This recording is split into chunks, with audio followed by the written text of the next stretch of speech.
Welcome to the first first lockout edition of Sharing Sox. I'm Southside Sox duty geezer Leigh Allan, and with me my son and West Coast correspondent Will, and behind him a big sign that says canceled.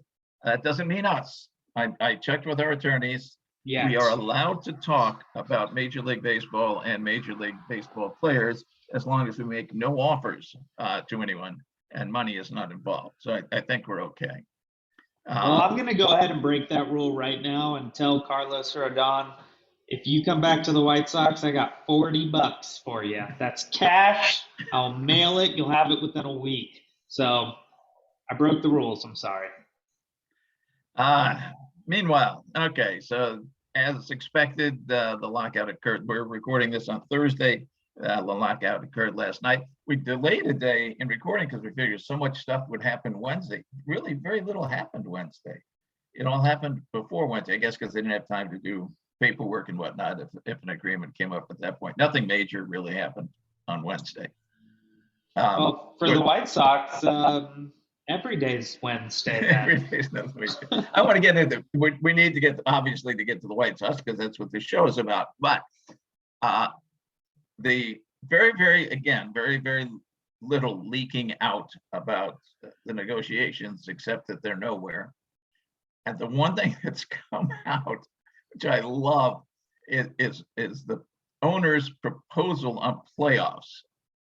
Not only do they want to go to 7 teams so that we totally cheapened the entire operation, but this thing, of the 7 teams, number 1 record in your league would get a bye.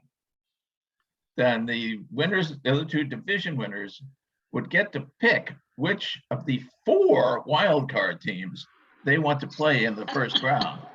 And then the other 2 wild card teams would play each other, and then you're down to 4 teams, and those are all best of 3, I think, that first round, maybe.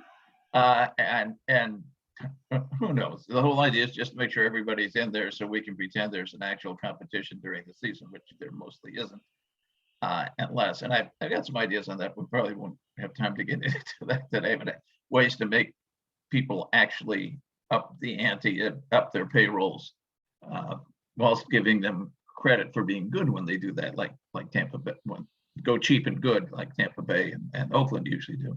But at any rate, that's incredible. That's absolutely incredible. Hey, Goldberg himself would have thought, nope, that is way too convoluted to make a cartoon out of this. Hey, I am down. I love the idea of seeing 72 win teams in the playoffs. And I know when people are watching the NBA playoffs, the number one thing they think is, couldn't this be longer? And I think this sounds like 5 or 6 months of Major League Baseball playoffs. So I'm all for it. And when I guess what you could do is just get rid of the season, call the whole thing a playoff. Well, the NBA is starting to dabble with a mid-season tournament to try to gain interest halfway through the season. Where apparently no one's paying attention to anything because they're trying to change all these things to make us more interested. I don't know what's going on. This idea, of course, is insane. The whole one team gets a bye, the others get to pick their opponent. Now, I do love the playground kickball aspect of that, of winning your division and saying, no, we're going to play the Mets. Like, I think it's really great. I love the idea of teams building forever hateful rivalries because of who picked who to play in the playoffs because you thought you'd have an easier chance to beat them. I can't believe this idea has even been made. And you know, if the White Sox were the number 2 or 3 team, which they probably will be, and got to pick their opponent, Hahn would screw up. He said, "Oh yeah, I forgot they've got the 2 best pitchers in the league." Yeah, he would take the Yankees, thinking, "Oh well, if we get through them, it'll be easy in the next round." Something that doesn't really work at that level. So the crazy thing about this to me, and there's a lot of things that are ridiculous about this plan. But the strangest thing to me is that they think that that would actually increase competition. I'm not sure it would. No, I don't think Your so. teams that are tanking aren't the bottom, you know, 22 teams. It's those bottom eight. So it doesn't make any sense to me that by getting us up to 14 teams, they think those bottom eight are gonna now all of a sudden not rebuild, or at the very worst, your bottom four, the teams that are just completely, shelled for a year or two. It doesn't make sense to me. They're not going to get any closer to the 14 spot than realistically if they had to get higher to when the playoffs only had 6 teams or 8 teams. Pittsburgh is not becoming competitive, Exactly. It, or it makes Baltimore. it makes no sense to me whatsoever. It seems like nobody thought about this outside of how do we shake it up and make it Well, they more. want as much playoffs. The owners want as much playoffs as they possibly can because that's when the big TV money comes But flying if out. you keep expanding the playoffs, They're doesn't cheaper and you get no TV viewing. yeah, I was, I think we could reason that. If you keep expanding the playoffs, then eventually the playoffs start to feel like the season, which is what you're trying to avoid viewership wise. You want playoff viewers. This plan is just absurd, and the owners are so stupid. They're just, I'm not. We're not going to be the first or last podcast this week to say that the owners are greedy, greedy jerks. But this is just a desperate attempt at ruining the game. So meanwhile, the owners, of course, are trying to keep down the luxury tax level so they'll have an excuse not to go above a certain payroll. The players want to bring up the minimum salary level. As I say, I have a plan on that, but it's almost as convoluted as the playoff plan that the owners came up with. So we won't get into it because it takes a half hour. I think I'll write it. It'll be better written. But and we don't know all these other things that are going on. There's much, of course, we know service time things and arbitration rules and just all kinds of things. Apparently, they're nowhere on anything. They're, as best we can tell, we can't tell much, but it seems like they're nowhere on everything. The last meeting Wednesday was 7 minutes. Apparently, the owners threw something on the table and walked out. Yeah, which just tells you how, compromising of a mood they're in. It's an absolute disaster. They are so unbelievably far from an agreement.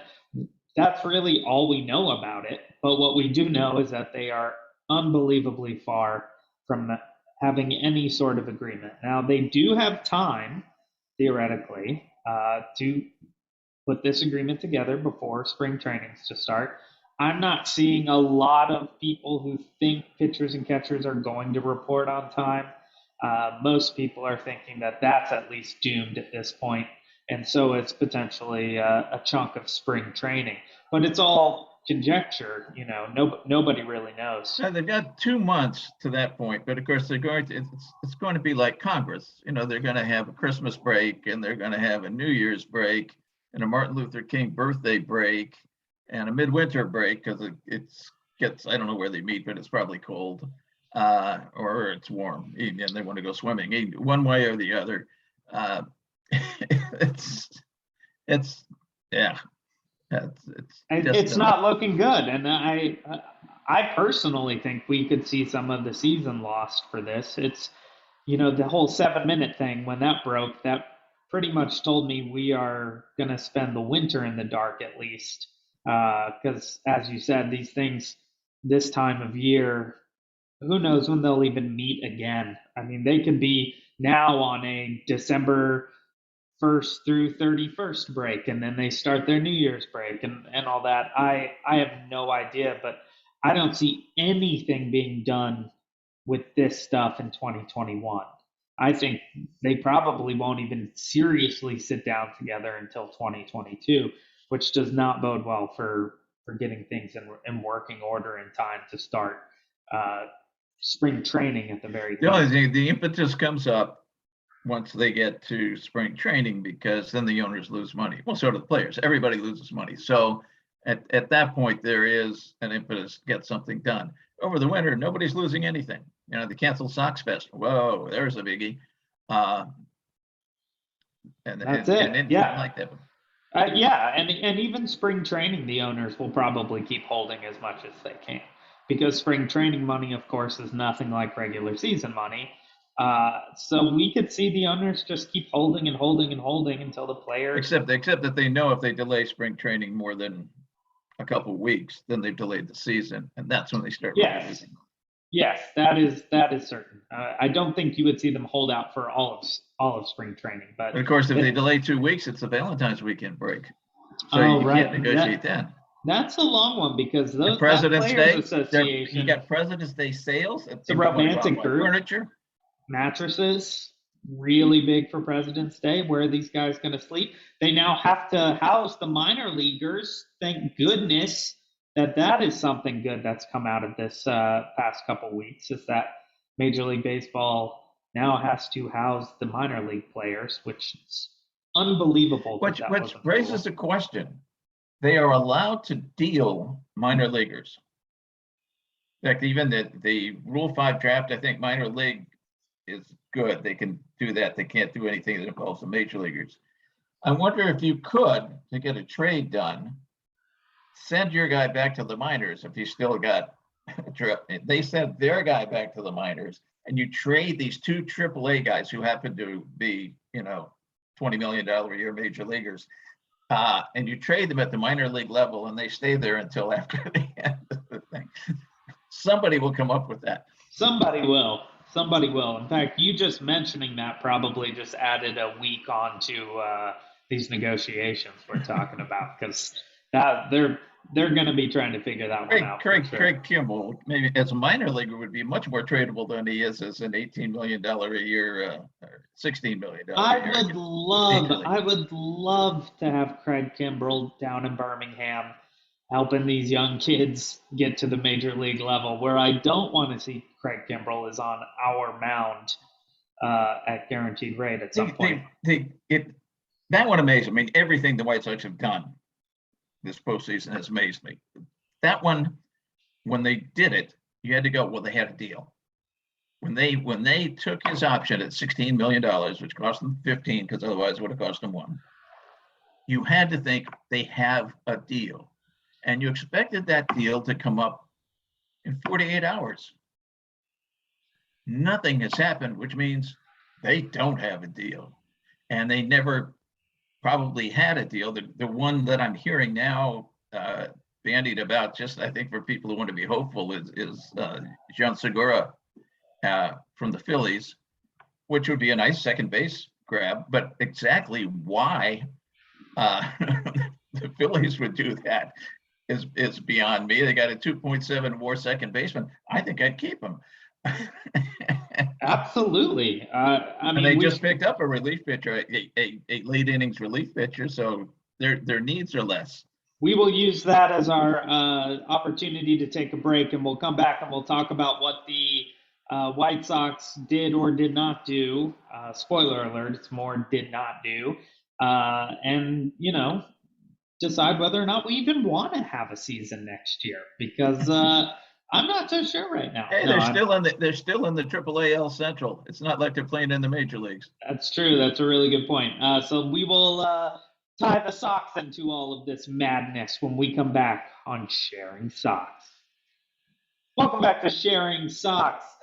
We've discussed the issues facing the league, or lack thereof a league, and now we will talk about what the White Sox did before the shutdown and what we might expect them to do after the shutdown. Before the shutdown, not a whole lot. We got Lurie back on a deal that seems like entirely too much Very money. nice for Lurie. I mean, I like Lurie. I'm glad he gets to be rich. I have no idea why anybody would pay him that much money, but sure. It's an absurd amount of money. What is it? It's 3 years, 16 million or something like 16 that. 16 and a half. Well, somebody pointed out that's pretty reasonable money if he's going to be your starting second baseman. True. And not if he's just your utility guy. Unfortunately. And of course, the Sox whiffed on every other really possible second base guy. I mean, Semien they weren't going to get. That just wasn't going to happen. But there were other things in the trade. The one that gets me, the one that really bugs me about the second base is Joey Wendell. Yeah. The Marlins gave up a mid-range, I think their number 21 prospect, an outfielder who's had a couple months in Double-A where he did well, then went to Arizona Fall League and was totally overmatched. They gave him up to get Wendell, who's an all-star second baseman. Plus, also has a lot of versatility with Tampa Bay.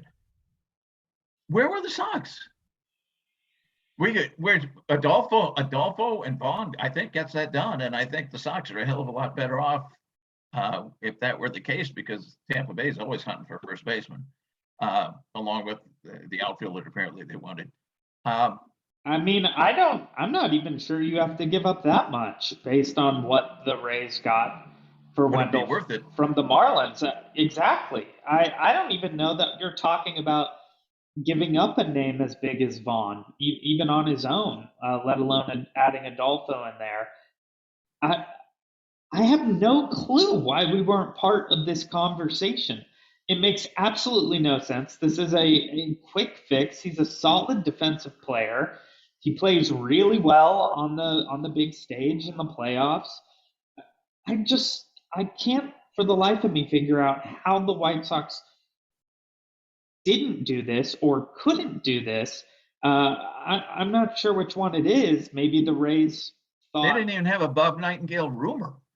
exactly. We there at no point did I ever read about the White Sox being in discussions for this or throwing their name in. Maybe Tampa said, "Hey, we're not going to deal this guy in the AL or something like that." But you would still think the White Sox would try to convince them otherwise. It really makes no sense to me. I mean, I would never be excited necessarily about getting Joey Wendell, but the fact of the matter is we don't have a major league starting second baseman, and Joey Wendell would become that very quickly, Yeah, he's very easily. good. He He's was an very all-star good. second baseman Yeah. just this year, not 10 years ago. And you can put him at third if Moncada's hurt, and he Yeah, plays a nice third base as well. he can play It right field if need be. comes at a very fair price and a nothing price trade wise. It's so bizarre, and it leads me to my biggest concern, which is just that we're not going to do anything. You No, know, when you're giving they Lurie 16.5 and you're not going for a free Joey Wendell, essentially. and Kendall Graveman, good pitcher, good relief pitcher. It's kind of like well, without all the all-star years before him, kind of like Kimbrel, in that he had one half of a super season. His season last year with Seattle was fantastic.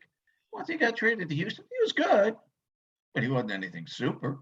The year before with Seattle, he was terrible. The year before that, he was out because he had Tommy John. Before the Tommy John, he was a starting pitcher, and he was an okay starting pitcher, but not great.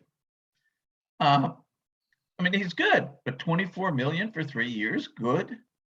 And that's your big move is Kendall Graveman. I think maybe because he struck out some of our guys in the playoffs and got really impressed. Uh, That has to be it. Because I mean, I get why we would try to get Kendall Graveman. I sure. don't know why we would try to get him at $8 million a year.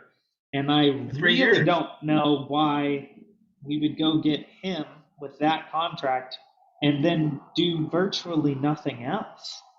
It's so strange. It's like they think the big signings were Leory and Graveman, and And that's then all we're Hahn gonna came out with do. his little speech yesterday about, well, it's not over, December 1st isn't the end of the off season. We'll be back after this lockout, and we'll be moving along. But as you and I were shooting the bull before we recorded, after this, after the lockout, whenever it is, the Yankees are playing again.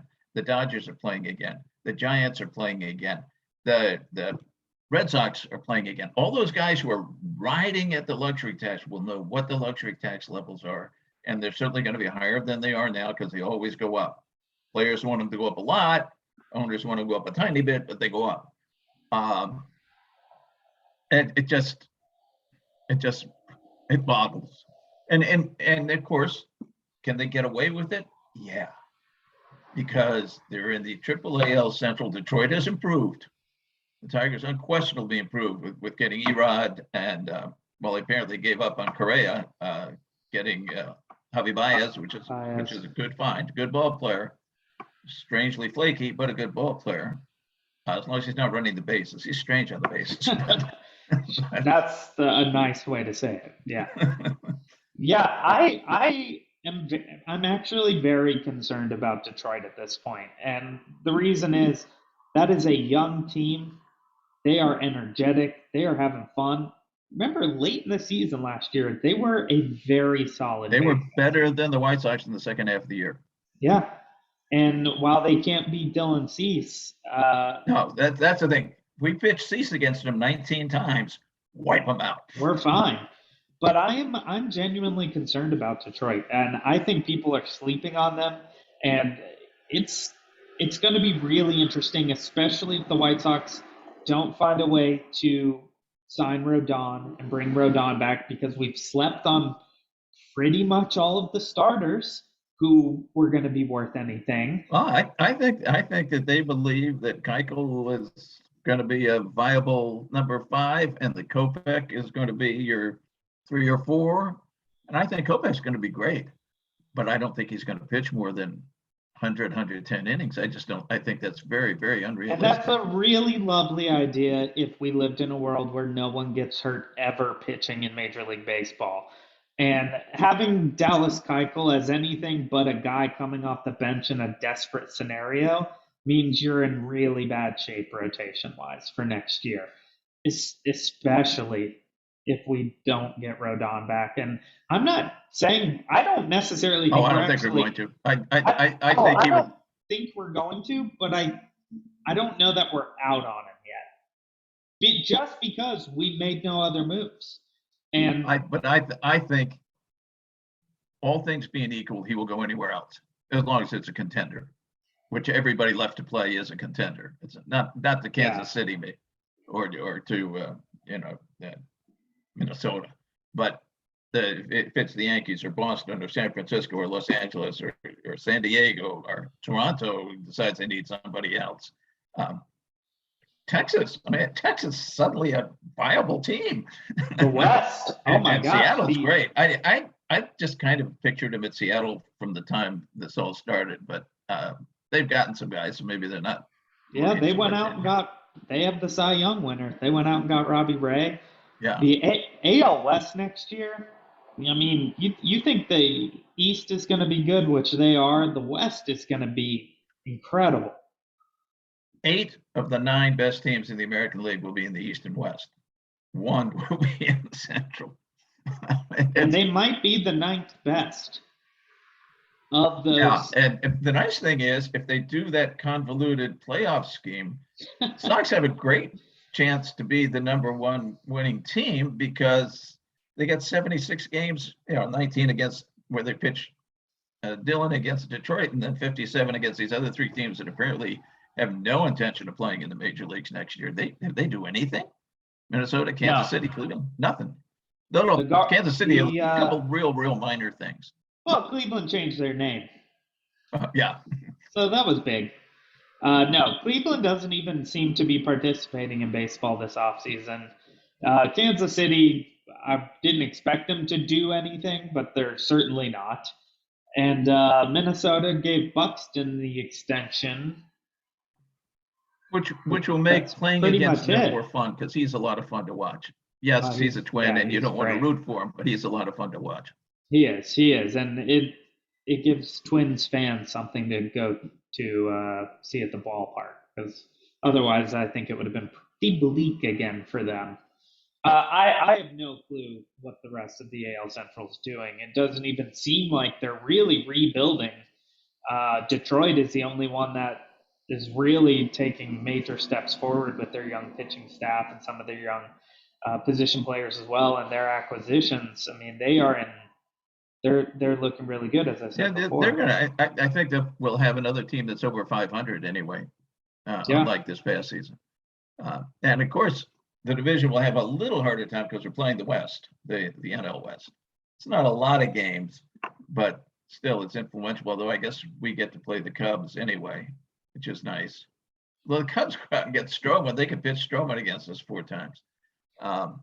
Yeah, I was really shocked by that. I thought they were just collapsing for the year, and then I thought so too. Well, they still are. I mean, adding Stroman isn't going to do it. So that's what makes it an even weirder addition. Is they didn't buy in on Stroman and then buy in on 6 other guys who could make them a competitor again in a very weak division. What they did was buy in on one guy, which essentially just gives you a very expensive starter every 5th day on a losing team. I don't understand that move at all for the Cubs, but I do like Stroman. I'm glad he's going to be in Chicago at least. I wish he was playing for us though on the South but side. he won't. I mean, he made it clear he wasn't going to play for Tony La Russa. Yeah. So Yeah, I don't he'll know. play for the Ricketts family, which is a little strange, incidentally. Yeah, I've seen that point going around, and I've made that comment many times, and nothing ever changes. So I don't even know at this point. I don't know. Do you go play for the Ricketts and potentially be on a good team, or do you go play for Reinsdorf and know that your second baseman's Leury Garcia forever? It's a tough call at this point. But I think that's about all the time we have for today. Do you have any final thoughts? No, it's just going to be a very long winter. It's the old hot stove league. The stove's not even hot. It's just the cold stove. It's an league ice sitting there. cold stove. Yeah, I think I'm not sure if we'll be back next week or the week after. I think we'll be back when there's some information out there. But as of right now, it's looking like it's going to be quiet for a minute. So all I will say is we will see you at some point in the near future or nearish future. And until then. And if we don't, Merry Christmas, Happy New Year. It's Hanukkah now. Happy Hanukkah. Happy St. Patrick's Day. Have a great Memorial Day weekend. And we'll see you when the season starts after the 4th of July. Thanks for listening on Sharing Sox.